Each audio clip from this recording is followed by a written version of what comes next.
IVM.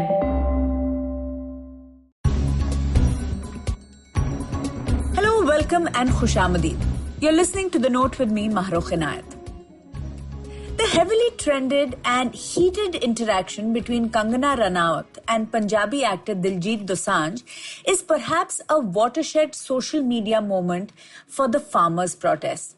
Now, this even as thousands of farmers in the real world are blocking several entry points to the capital of the country.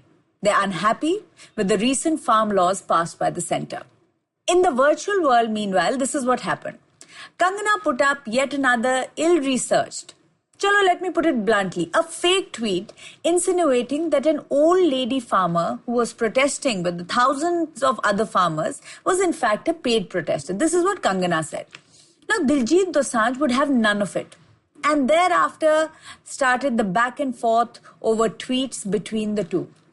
Now, very simply put, according to me, Diljit called Kangana out for what she really is. A newly minted propagandist of sorts. The mistake that Kangana made in this particular case was that she presumed nobody would call her out. She, like she's often done in the past, put out information without verifying it and took the Twitterati and whoever reads her tweets for granted. Remember these two keywords, for granted. I will come back to them in just a bit. But let's go to the genesis of this protest and genesis of this particular fight between Kangana and Diljit. The government recently passed 3 farm laws. These are largely market-friendly laws where the government is saying we will move out of the way and the farmers can directly deal with big corporates. These laws, in fact, are seen as reformist by many. Many whom I respect call these laws reformist. In its defense, the government says that these farm laws have been passed to make the lives of farmers better.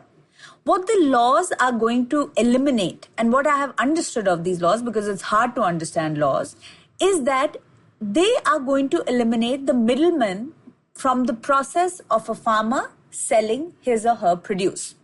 So before these laws were passed, the farmers would bring their produce to these government mandis. They're essentially government-regulated wholesale markets. There are about 7,000 plus of them across the country. Now, the farmers would bring their produce to the mandis. The mandis had these middlemen or committees which were largely run by the bigger farmers who had the big holdings. They ran these committees and they would pretty much negotiate the sale of the produce. Now the government is saying we are removing these mandis, we are removing the middlemen, and now the farmer is empowered enough, he can negotiate the best possible price with the buyer directly. The government is saying do private dealings. That's what the government is saying to the farmer. On the face of it, there seems to be nothing wrong with the laws. It's very simple and reformist. The farmer's first problem is that the laws literally came out of nowhere. Using its strength in parliament, the NDA government passed these laws without any consultation with any of the stakeholders. There was no time for farmers to understand the benefits of these laws. Even now, there is only one law of the 3 that the government has passed that is unacceptable to the farmers protesting. But the deed has already been done, the law has been passed, and now the farmers are not budging from what they want changed in the laws. Secondly, these laws are market-friendly. But the farmers, the Indian farmer, is extremely wary of market reforms. And that's because more than 60% of the farmers in India don't grow enough. This is a fact. They have less than 1 acre of holdings, and they feel that once big corporates come into the process, they're going to dictate the prices to the farmers. Farmer incomes as it is are dwindling.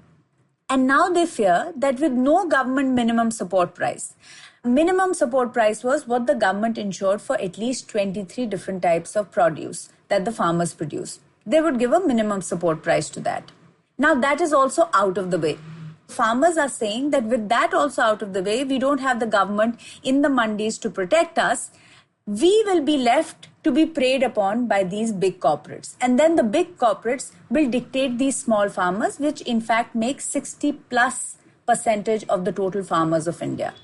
And that in the most simplest way is the reason that thousands of farmers are protesting and their numbers are growing by the day. By the day they're growing, there are more and more people joining them, and they are refusing to relent. So what are the lessons for the government, for Kangana and her ilk? Number one, your intention might be good, but take people on board before you pass sweeping reforms. Consult with the stakeholders. Don't use institutional might to take citizens for granted. Yes, I told you guys that I will come back to these two words, for granted. That's the first lesson. 2, farmers have no religion, no caste and no politics. This protest on the outskirts of Delhi is free from all of that. Don't use your troll armies to drag those issues into this protest. That is the second lesson for the government. It is not working and it won't work. Every image of a farmer being tear-gassed or water cannoned is bad PR for a government, at least this one, which is obsessed with photo ops. A lesson for Kangana.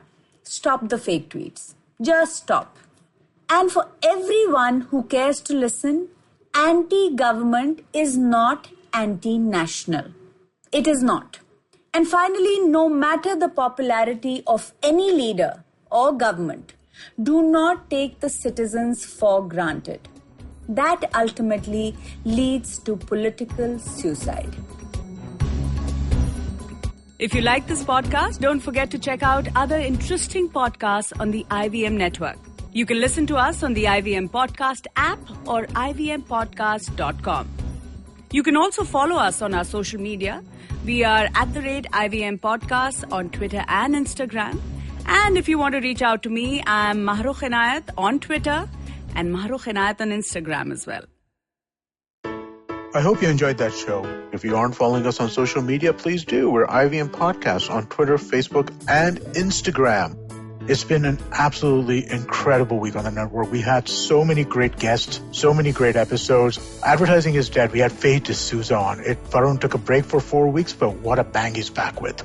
Siddharth Deshmukh celebrates the 100th episode of The Traveling Professor. It is an amazing show which I cannot say enough good things about. Please do listen to it. And a different Siddharth on the network, Siddharth Bhatia. He's just been absolutely guest after guest, right? This week, Zoya Akhtar talking about Gully Boy. I couldn't imagine a more interesting conversation. Ragini Kumar is on 2 different episodes this week. She is on Cyrus Says and she is on Edges and Sledges, both in anticipation of her new show, Zindagi Diaries. Do check out her appearance on both of those shows and her new show as well. Tanvi Ashloka, the Millennial Athlete, had a phenomenal episode with Dinesh Karthik and Abhishek Nair. Absolutely riveting stuff, talking about mentorship in many different ways. Definitely do give that a listen. And finally, I have a request to all of you. We have our listener survey going out this week. Every year we send out a listener survey at the end of the year. We're doing it again this year. And we would really appreciate your help in letting us know a little bit more about yourself. Our advertisers are really keen to find out who is listening to us and more about them.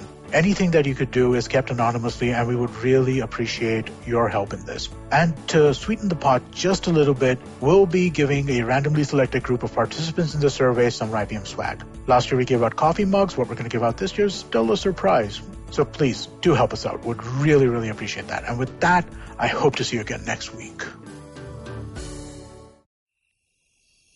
Do you have a night routine? Well, everyone has one. And the to-do list usually looks like this. Brush your teeth, set that alarm, get into your pajamas, and switch off those screens. But here's one more to add to that list. Tune into the Positively Unlimited podcast for a dose of positive action and tips on how to build powerful mindsets.